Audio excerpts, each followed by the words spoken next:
ఆత్మజ్ఞానం సుఖముగా ఉంటారు, వారికి మంచి నిద్ర పడుతుంది అని విన్నాను. నాకు మాత్రం అటువంటి ఆత్మజ్ఞానము ఇంతవరకు దుర్లభంగానే ఉన్నది. అటువంటి ఆత్మజ్ఞానము నాకు లభిస్తుందని అనుకోవటం లేదు. ప్రపంచంలో ఎంతవరకు వ్యధా వేదన యొక్క అస్తిత్వం ఉంటుందో, ఎంతవరకు ప్రాణులు క్లేశ కష్టముల అగ్నిలో కాలుతూ ఉంటారో, అంతవరకు విశ్రాంతిగా కూర్చోవాలనే కోరిక నాకు ఎప్పుడూ రాకూడదని భగవంతుడిని నేను నిరంతరం ప్రార్థిస్తున్నాను. నాకు శాంతి, సుఖము, సంతోషము, విశ్రాంతి అక్కర్లేదు. పీడితుల వ్యధను నా వ్యధగా అర్థం చేసుకుని అనుభూతి చెందగలిగే కరుణ కావాలి. నాకు సమృద్ధి అక్కర్లేదు. ఇతరుల కంటినీరు తొడవగలగటంలో నా సార్థకతను నిరూపణ చేసుకోగలిగే శక్తి కావాలి. ఈ అనుదాన వరదానాలే భగవంతుని నుండి అడిగాను. ఇంకా నాకు ఏ కష్టం ఉంది, నాకు ఏమి లేదని ఆలోచించడానికి వ్యవధ ఎక్కడుంది? నా మనస్సు నాకు ఏ సుఖ సాధనాలు కావాలి అని ఎప్పుడూ ఆలోచించలేదు.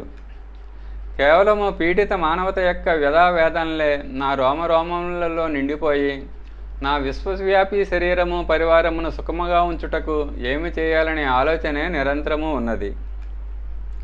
నేను పొందిన దానిలోని ప్రతి ఒక్క కణాన్ని ఈ లక్ష్యం కొరకే ఖర్చు పెట్టాను.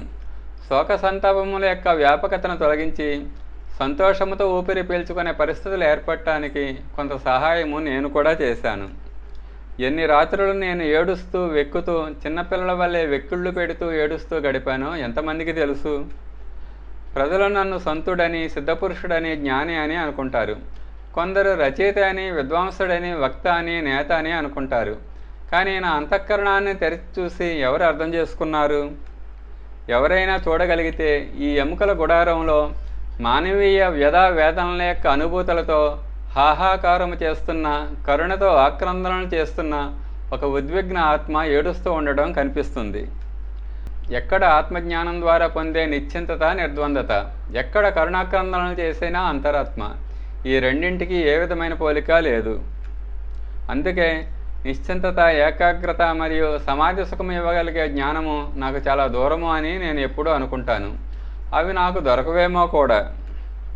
ఎందుకంటే ఈ బాధలోనే నాకు భగవంతుడు కనిపించినప్పుడు, బాధాతప్తుల కన్నీరు తొడవడంలోనే ఆనందం పొందగలిగినప్పుడు, నిష్క్రియమైన మోక్ష సమాధుల కొరకు నా మనస్సు కోరుకుంటుందని అనుకోను. కోరికే లేకపోతే ఇక అది ఎలా లభిస్తుంది?